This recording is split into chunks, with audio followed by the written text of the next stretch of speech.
House of Land. The story happened almost 20 years ago. At that time, my mother hadn't given birth to me yet, and our family was very poor. My grandparents gave us a piece of land to build a house. Because the house was still very poor, we only built a simple house enough to shelter from rain and sunlight. From this moment on, eerie stories began to occur in our land house. My father was someone who often went into the forest to chop down trees, essentially a logger. He was used to the forest, and encounters with wild animals or ghosts were normal to him. My father told a story. Once, when he was sleeping at home, as it was getting late, he felt someone climbing onto him and pressing him down. He was surprised, so he tried to open his eyes but couldn't. In his mind, he knew he was being pressed down by a ghost, so he tried his best to push away the ghostly hand.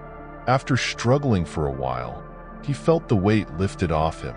When my father woke up, he didn't see anyone, but strangely, there were clear imprints of someone's hand on his arms, as if someone had been gripping him tightly. Another story from that old house was when my mother heard the sound of pots, pans, and utensils clattering as if something was shaking them vigorously. My mother thought it was probably mice, so she got up to go to the kitchen, but the clattering stopped. When everything returned to normal, my mother went back to bed. A while later, my mother heard sounds again, but this time, it wasn't from the kitchen but the sound of a child giggling inside the house. When my mother opened her eyes, she was terrified.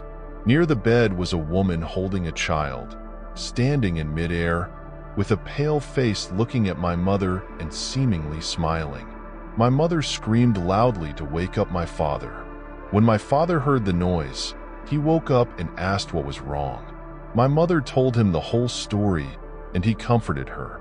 After some time, when my mother gave birth to me, we were able to buy a decent house nearby, and the encounters with ghosts stopped. When my father asked my mother about it, she recounted that when she was young, it seemed that our land had buried the neighbor's child because the mother had difficulty giving birth, and both the mother and child died from exhaustion. Hearing this, my father was horrified. Water dead spirit. The story took place around 1994 to 1995. I don't remember exactly. I lived in my homeland in the windy and stormy central region, so my stories were as eerie as those barren lands. One day, around September, it was raining heavily, and my grandfather had just taken the fishing net to go fishing, catching fish. My grandfather went to the familiar spot where he often fished and did as usual. But what was strange that day was despite the heavy rain, he couldn't catch any fish, which was unusual because usually there were many fish. My grandfather found it odd and was about to leave when suddenly he saw a person on the nearby bridge slowly approaching him. My grandfather asked, "Why are you out in this heavy rain?" The man replied, "I'm herding ducks, but it's raining too hard. Can you help me roll up my pants? They're getting too wet." My grandfather enthusiastically agreed and helped roll up the man's pants, but as he lifted up the pants, he noticed that the man's legs were very slippery, and when he rolled them up further, he saw flesh falling off his legs. According to my grandfather's experience, he had encountered something evil. It was the ghost of someone who drowned, trying to lure him and take him along. If my grandfather had run away, he could have easily been pulled into the river. My grandfather did something based on his experience. He took some salt, rubbed it on his hands, and rubbed it on the man's legs. Then the man disappeared. My grandfather immediately went home and never went to that section of the river to fish again. According to the belief in our village, if it has approached you, it will eventually come for you. The best way to prevent this is not to go to the place where you were met. Bus ride to school. As usual, I sat on the school bus, absorbed in listening to music, paying little attention to the other students on the bus. At one of the stops, suddenly I noticed my surroundings. I looked towards the small house the bus was stopping at, Tommy's house. I knew that house. Suddenly, a hand slid through the bus window, and waved to signal the driver to move on without picking anyone up. Maybe he's sick, I thought briefly like that. At the end of the day, I went home and spent time with my family. That night, I watched the local news channel, and what I heard left me extremely shocked. Tommy's whole family had been killed by an unknown suspect that day. After hearing this, I returned to my room and quietly went to sleep. The next day, I sat on the school bus again. Our bus still passed by Tommy's house because the bus driver didn't know about Tommy's family's incident the previous day.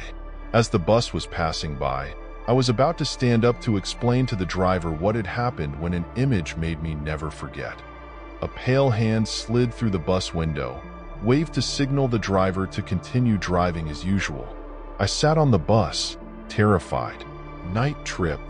A middle-aged man, drunk, stumbled down the road on his way home. His swaying figure stumbled through the empty street, his mouth singing nonsensical songs. Suddenly, he noticed a little girl sitting quietly, holding a stick, writing on the ground. He approached and asked, "That little girl, what are you doing out here at night, little lady?" The girl looked up at him, her mouth forming a smile, tears in her eyes, frighteningly deep, and her eyes very hollow. "I'm burying a stick to bury someone. My father, he abandoned my mother and me, causing my mother to miscarry, but now he's dead." The drunk man thought perhaps her family was very poor, didn't have money for a proper burial, so he didn't care much. Just as he was about to turn away and leave, he accidentally tripped over the branch on the ground and fell, hitting a large rock and died on the spot. His body was buried under the mud like a grave. In the quiet, dark night, without anyone passing by, the eerie voice of the girl and her mysterious laughter echoed. Finally done. 4. The bus ride to school. As usual, I sat on the school bus, lost in the music, paying little attention to the other students also sitting on the bus. At one of the pickup stops, I suddenly became aware of my surroundings and looked towards the small house where the bus was stopped. Tommy's house. I knew that house. Suddenly, a hand brushed past the bus window and waved to signal the bus driver to continue driving without picking up. Maybe he's sick, I thought briefly. At the end of the day, I went home to spend time with my family. That evening, I watched the local news channel, and what I heard left me deeply shocked. Tommy's entire family had been murdered by an unknown suspect that day. After hearing this news, I returned to my room and quietly went to bed. The next day, I was back on the school bus. Our bus still passed by Tommy's house because the bus driver was unaware of the news about Tommy's family from the previous day. As I was about to stand up to explain to the driver what had happened, an image that would haunt me forever flashed before my eyes. A faint hand brushing past the bus window, waving to signal the driver to keep going just like the day before. I sat on the bus, filled with fear. 5. Buried alive. There is a story told about a maid who was incredibly beautiful and worked for a wealthy family. Her beauty captivated the husband, who couldn't take his eyes off her. Out of jealousy, the wife sent the girl away to work for another woman in a distant place, hoping she would never return. However, upon completing her task, the girl returned. Her return enraged the wife, who ordered her servants to cut off all the maid's fingernails, shave off all her hair and eyelashes. Then, the wife cut the maid's mouth, leaving her with the same lovely smile she always wore, stretching from ear to ear. All of the maid's teeth were forcibly pulled out, and a hot metal rod was pressed into her body.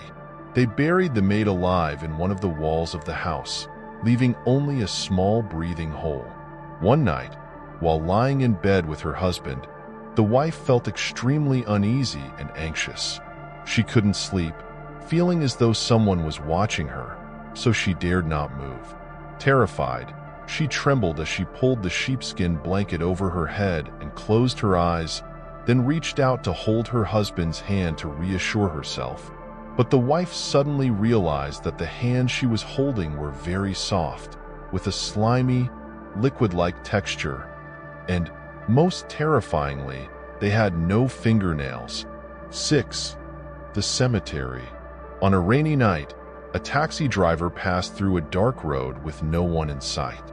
It traversed a large, chilling cemetery spanning thousands of square meters.